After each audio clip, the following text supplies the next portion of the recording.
Olá, sejam bem-vindos mais uma vez.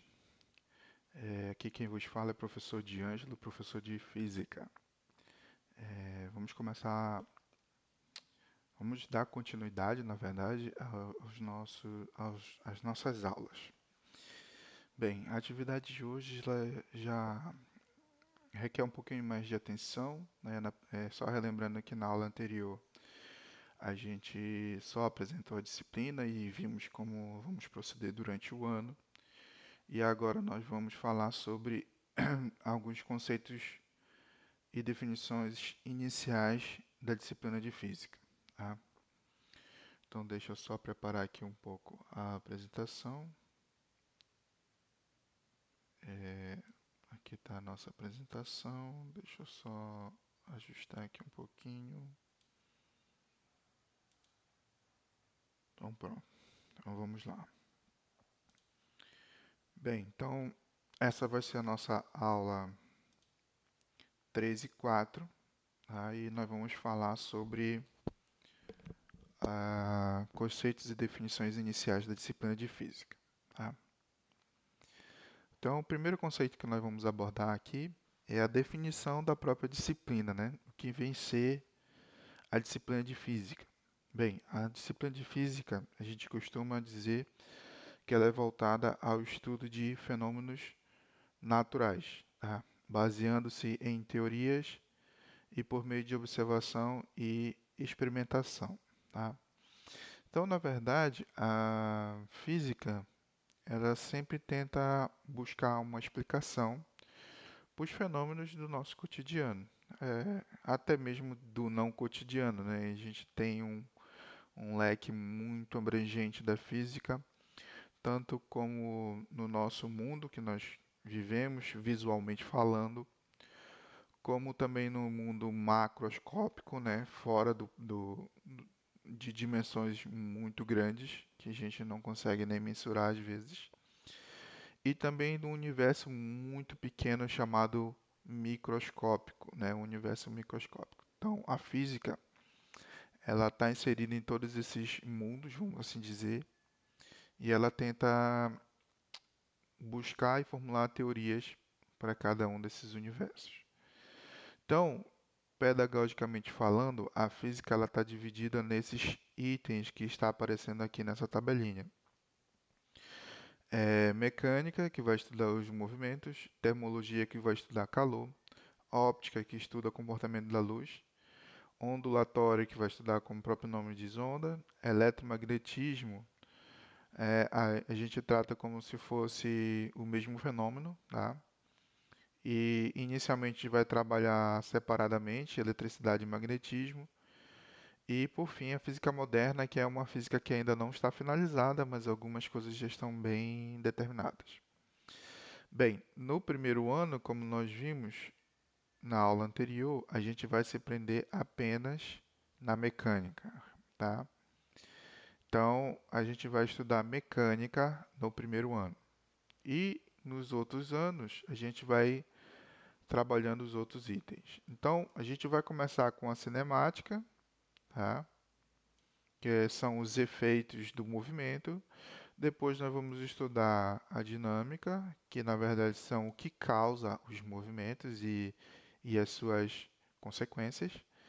E por fim a estática, que é a questão da mecânica dos fluidos, né, que a gente vai trabalhar também no primeiro ano. Bem, para a gente começar a falar um pouco sobre física, a gente precisa entender alguns conceitos básicos matemáticos. Né? O primeiro deles se chama algarismos significativos. Tá? Quando a gente mede um objeto, seja ele com qualquer instrumento que seja, a gente sempre vai ficar na dúvida nos, nos, nas casas decimais ou mesmo se for uma balança nas microgramas, a gente nunca tem certeza. Por quê? Os nossos instrumentos, eles têm, como posso assim dizer, limitações, né? E essas limitações se dão por vários motivos. Pode ser pela confecção do próprio instrumento, pelo material que constrói, que é feito aquele instrumento, dependendo das condições, se está numa temperatura elevada ou está no frio, aquele mesmo instrumento que servia antes, pode ser que ele não sirva, né? Porque existe o fenômeno de dilatação, né? Enfim, a gente sempre tem dúvidas sobre as medições. Por mais que a gente tente sempre é, minimizar esses erros, né, que vamos dizer que são erros de medidas, eles acabam acontecendo. Então, nesse sentido, a gente trabalha sempre na física com algarismos significativos. O que que isso quer dizer? Que quando a gente mede alguma coisa, essa medida ela vai apresentar para a gente algarismos corretos, que a gente não vai ter dúvida nenhuma, tá? E vai ter um algarismo que a gente não vai ter dúvida, a gente vai estar aqui meio que chutando, tá? Isso acontece em todas as áreas, tá? A gente sempre tem uma espécie de estatística para valores duvidosos, né? Então, aqui na figura, no exemplo, nós temos aqui o seguinte: nós temos uma régua e você pode ver que ela está aqui, vamos supor que está calibrada em centímetros, tá? E temos um intervalo entre os centímetros que seria meio, né? Meio centímetro. Então, a pergunta que fica aqui: qual é o tamanho desse polegar que está aparecendo aqui, né? Ele começa aqui exatamente no zero e ele acaba aqui, né? Tem um ponto por aqui assim, sei lá, por aqui talvez, se a gente passasse uma reta aqui, ó, se eu fosse bom de coordenação, é mais ou menos aqui, né? Por aqui assim. Ele não está em cima do 2,5. Então, o que que a gente pode afirmar aqui? Então, a gente sabe que ele tem 2 centímetros, né? Ele é maior que 2 centímetros, na verdade. No entanto, ficamos na dúvida quanto à casa decimal, né? Por quê? Porque a nossa régua, ela não tem essa, vamos chamar de acurácia, né? Essa precisão, na verdade,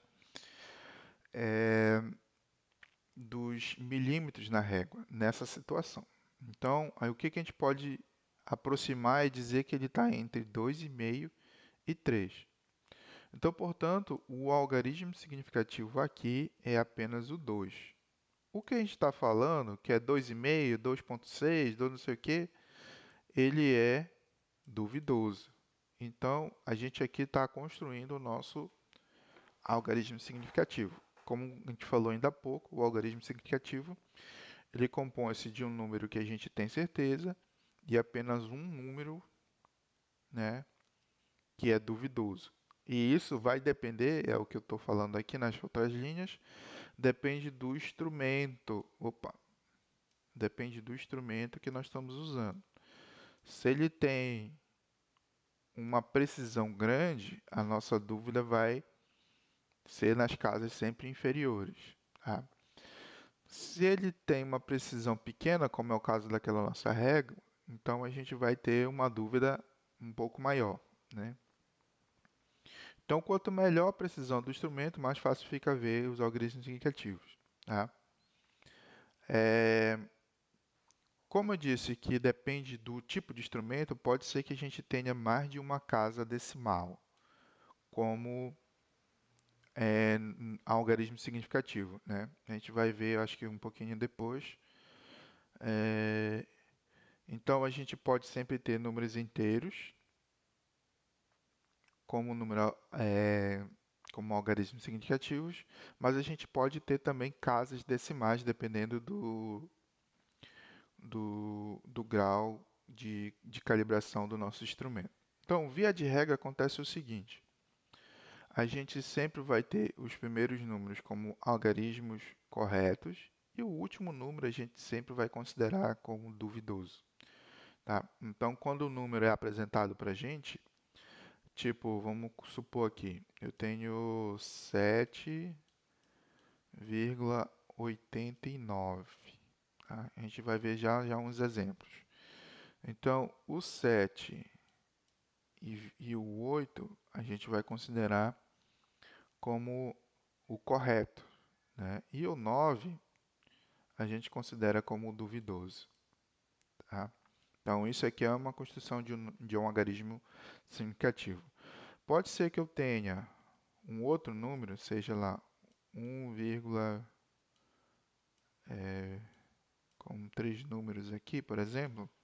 Então, nesse caso, quando ele apresenta esse número, esses três aqui são algarismos significativos, que são considerados corretos, e esse último aqui eu vou considerar como duvidoso. Tá? Ah, professor, e como é que eu sei quem é o duvidoso? Sempre é o último número vai ser considerado o duvidoso. Tá? E os algarismos significativos consideram os que são corretos mais o duvidoso. Tá? Ok? Vamos ver mais exemplos aqui seguir.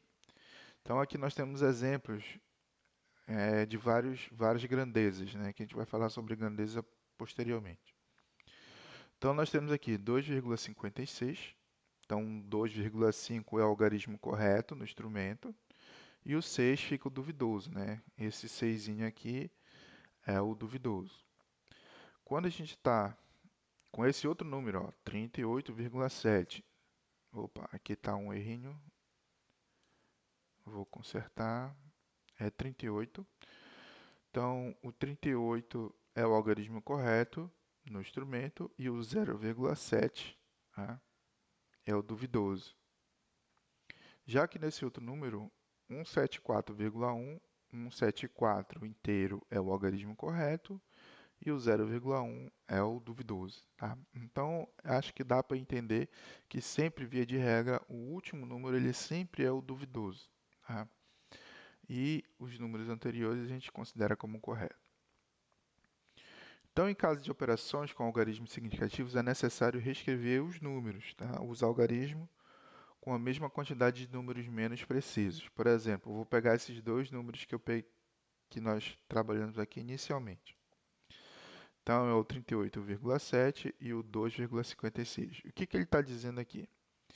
Que nesse caso, eu tenho que reescrever os números para que eles tenham a mesma quantidade de algarismo menos precisos. Então, o que acontece aqui?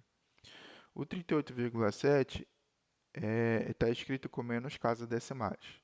E o 2,56 está com mais casas decimais, ou seja, se eu comparar esse número com esse número aqui ele é menos preciso. Tá? Então, o que eu vou fazer? Eu vou simplesmente omitir esse último número para fazer a operação entre esses algarismos significativos. Tá? Então, vai ficar assim, excluir ele, tá? Sumiu, por isso que ele estava em vermelho. E aí eu só somo esses dois, 38,7 mais 2,5 é igual a 41,2. Tá? Então, assim se dá a soma de algarismos significativos. Bem, regras de arredondamento. Então, vamos lá. Como nós vimos, tem uma certa complicação em trabalhar com números muito pequenos, né, com casas decimais muito grandes. Então, nesse caso, a gente sempre trabalha com a regra de arredondamento. Tá? Só que, um parêntese aqui, a regra de arredondamento a gente só usa uma única vez e quando a gente está expressando o resultado final, tá, de um cálculo ou alguma coisa assim. Porque se a gente ficar arredondando durante a conta, ela vai dar um erro muito grande no final. Tá? Então a gente precisa evitar o arredondamento durante o desenvolvimento de uma conta, por exemplo. A gente só faz o arredondamento no final. Tá? Então, existe basicamente duas regrinhas para fazer arredondamento. A primeira regrinha é quando um número, vamos supor aqui logo, vamos direto aqui no exemplo. Nós temos aqui 43,4. Tá? Eu vou praticar um arredondamento desse número para uma casa decimal. Então, quando o número, essa última casa decimal que eu quero arredondar para a primeira, é menor que 5, eu simplesmente vou ignorar. tá? Toda vez que o número for 0, 1, 2, 3 e 4, nessa última casa decimal aqui que eu não quero, eu vou simplesmente ignorar e vou reescrever assim, 43,2, tá? Então, simplesmente ignorei. Por quê? Porque ele está nesse intervalo aqui de 0 a 4.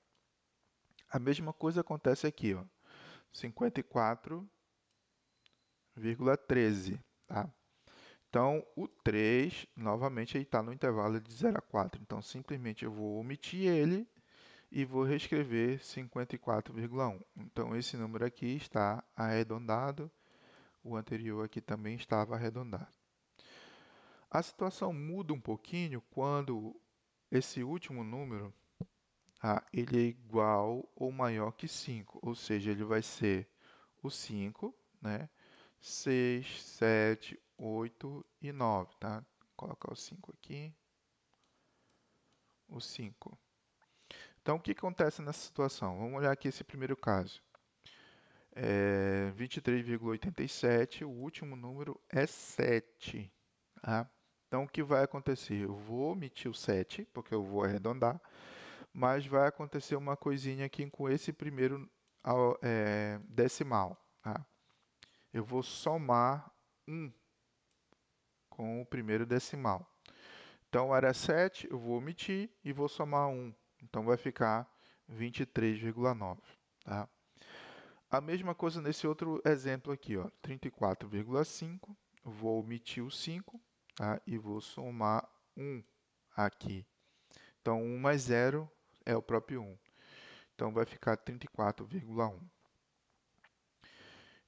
E o último exemplo, 74,99 está no 9.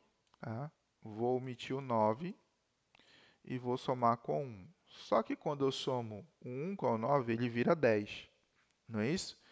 Então, a gente faz a operação normal. Aqui é 10, aqui então vai ficar um 0, e aqui vai somar mais 1, né? Então, vai ficar 75,0. Então, é assim que funciona a regra de arredondamento, tá? E aqui é uma referência que eu estou usando para a nossa aula. Bem, agora vamos falar um pouquinho sobre notação científica, tá? Que é, na física, a gente, como eu falei, a gente trabalha números muito grandes e números muito pequenos. Então, justamente pela questão do mundo, do universo ser grande e também a gente trabalha no micro-universo, a gente tem que trabalhar com esses números que são muito grandes e muito pequenos. E aí, quando a gente vai trabalhar com esses números, a gente trabalha em notação científica, tá? O que é a notação científica? É uma técnica de reescrever números muito grandes e números muito pequenos. É isso. Ela tem esse formato aqui, ó. É um número, tá? Vezes 10 elevado a um expoente, tá? Nessa disposição, o a é chamado de coeficiente e ele vai apresentar esse formato aqui, ó. Tá? Nós vamos ter um número inteiro e dois números decimais, tá? Então, um número inteiro e duas casas decimais. Sendo que quando a gente for escrever notação científica, a gente tem que lembrar as regras de arredondamento, tá? Por isso que a gente falou ainda há pouco. Quando a gente for escrever, a gente tem que lembrar as regras de arredondamento. E o n é o expoente, né? Dessa forma de reescrever o número, tá? E ele também é considerado a ordem de grandeza do número, tá? Então, toda vez que perguntarem para vocês qual é a grandeza de tal número, você vai ter que escrever ele em notação científica. E aí você vai olhar para esse nzinho e vai dizer, ele é da grandeza de tal número, você vai dizer. Tá? Vamos ver aqui nos exemplos. Bem, então, aqui nós temos alguns números reais, tá? Nós temos aqui 0,003. Então, nós vamos escrever isso em notação científica. Então, a primeira coisa que eu tenho que observar, como é um número muito pequeno, eu tenho que pegar o primeiro número diferente de zero, que no caso aqui é o 3. Tá? 3. E aí eu vou reescrever. Quais são os números que vêm depois do 3? Como está sendo omitido, é claro que é zero. Eu nem precisaria escrever os zeros aqui, porque eu já sei que é zero. Poderia ficar só o 3 vezes 10 a menos 4, né? Como é que apareceu esse menos 4? Porque o 0,000003 é a mesma coisa que 3 dividido por... Opa, vocês não estão enxergando, né? Deixa eu só corrigir aqui. Como é que eu faço para corrigir? Só um instante, gente. Ah, achei.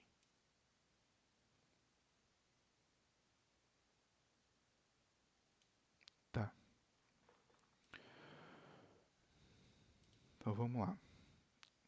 Então, o 0,0003 é a mesma coisa que 3 dividido por 10.000.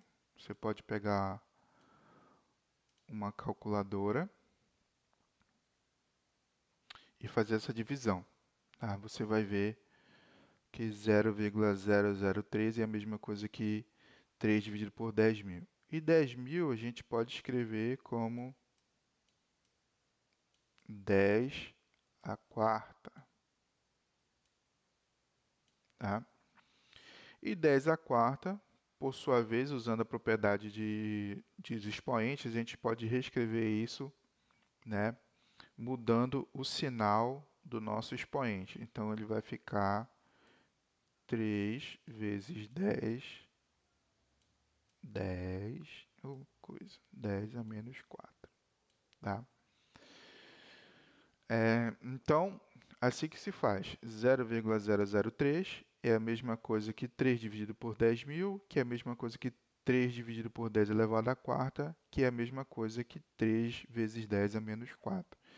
Então, na notação científica, a gente pega esse formato, esse último formato, que é exatamente esse que nós temos aqui. Ok? Isso para números pequenos. Quando é para números grandes, já é um pouco mais fácil, né? Eu vou pegar um número inteiro, que no caso aqui é 1, tá? E vou pegar dois números seguintes, que seriam os que eu vou transformar em decimais, tá? Lembrando que eu tenho que respeitar as regras de arredondamento. Então, se tivesse aqui números diferentes de zero, eu teria que fazer o arredondamento. Então, o que acontece aqui? 1,4 se eu multiplicar por 10 a sétima, eu vou voltar a ter todo esse número aqui. Tá? 10 a sétima é a mesma coisa que 10 com 7 zeros, no caso, né? Então, 3, 4, 5, 6, 7. Então, nós temos aqui 10 milhões, né? Aqui é 1.000 e aqui é milhões. Então, eu tenho 10 milhões. Então, se eu pegar 1,4 e multiplicar por 10 milhões, eu volto a ter esse número aqui. Tá? Mas uma regrinha simples para fazer esse exemplo é o seguinte. Tá? Você vai, no caso dos inteiros, você vai conferir até a primeira casa que você vai transformar em casa decimal. Então, vamos lá. 1, 2, 3, 4, 5, 6, 7. Tá? Então, nesse caso aqui vai ser 1,40 no caso, né? Vezes 10 e o número que você conferiu, que nós conferimos aqui 7 números inteiros. Tá? Então, virou expoente. No caso, para números decimais, você também vai conferir até o primeiro número que você vai usar. Né? Até antes do primeiro número que você vai usar, na verdade. Então, você vai conferir a partir do zero. 1, 2, 3, 4. Só que como é decimal, você vai escrever com um número negativo. Então fica 3,00 vezes 10 a menos 4. Tá? Espero que vocês tenham compreendido como é que se constrói notação científica. Bem, então a nossa aula era essa. Espero que vocês acompanhem agora no nosso estudo dirigido. Lá tem o nosso primeiro exercício avaliativo. Caso tenha algumas dúvidas, vocês podem entrar em contato comigo naquele e-mail que eu botei na aula anterior ou mesmo no grupo da nossa disciplina. Tá? Um abraço a todos, até a próxima aula.